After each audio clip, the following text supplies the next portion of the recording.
നിങ്ങളുടെ ഇഷ്ട പരമ്പരകൾ എക്സ്ക്ലൂസീവായി സൺ നെക്സ്റ്റ് ആപ്പിലൂടെ തികച്ചും ഫ്രീ ആയി ഇപ്പോഴേ ആപ്പ് ഡൗൺലോഡ് ചെയ്യൂ.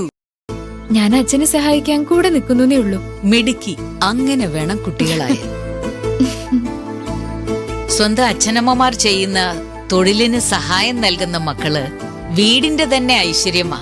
നന്നായിരിക്കട്ടെ മോളെ. എന്താ മോടെ അച്ഛന്റെ പേര്? ശിവദാസൻ മുത്തശ്ശി. ഞാൻ പോക്കോട്ടെ, കുറച്ച് ജോലിയുണ്ട്. നിക്കി ചേച്ചി, ഞാൻ അകത്ത് പോയി വലിയേട്ടനോട് കാശ് വാങ്ങിട്ട് വരാം. അവരെന്തോ വക്കീലുമായിട്ട് കാര്യമായി സംസാരിക്കുക. ഇപ്പൊ ശല്യം ചെയ്യണ്ട. അതെങ്ങനെയാ, ചേച്ചിക്ക് പോണ്ടേ? അത് സാരമില്ല, പൈസ ഞാൻ അടുത്തവണ ഒന്ന് വാങ്ങിക്കോളാം. ആ കാലിക്കാനൊന്ന് തന്നാ മതി. ഞാൻ എടുത്തോണ്ട് വരാം.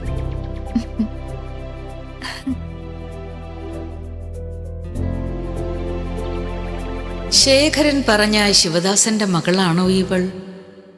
അപ്പൊ ഇതാണ് വക്കീല് നമ്മുടെ പ്രധാന പോയിന്റ്. ഞാനത് നോട്ട് ചെയ്തിട്ടുണ്ട്. ആ രാജപ്രതാപൻ ഓരോ തവണയും ഓരോ കാരണം പറഞ്ഞ് കേസ് നീട്ടിവെപ്പിക്കുക. ഇത്തവണ അത് അനുവദിക്കരുത് വക്കീലെ. അതൊന്നും ഒരു പ്രശ്നമല്ലെന്നേ. വിധി വരുമ്പോ നമുക്ക് അനുകൂലോ, അത് ഉറപ്പ്. ആ രാജപ്രതാപന്റെ വീട് നിങ്ങൾക്ക് തന്നെ കിട്ടും. പിന്നെയും രാജപ്രതാപന്റെ വീടെന്ന് പറയല്ലേ വക്കീലെ, അത് ഞങ്ങളുടെ വീടാ.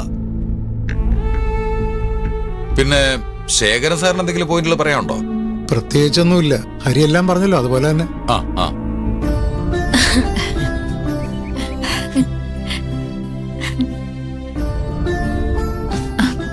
ശരി.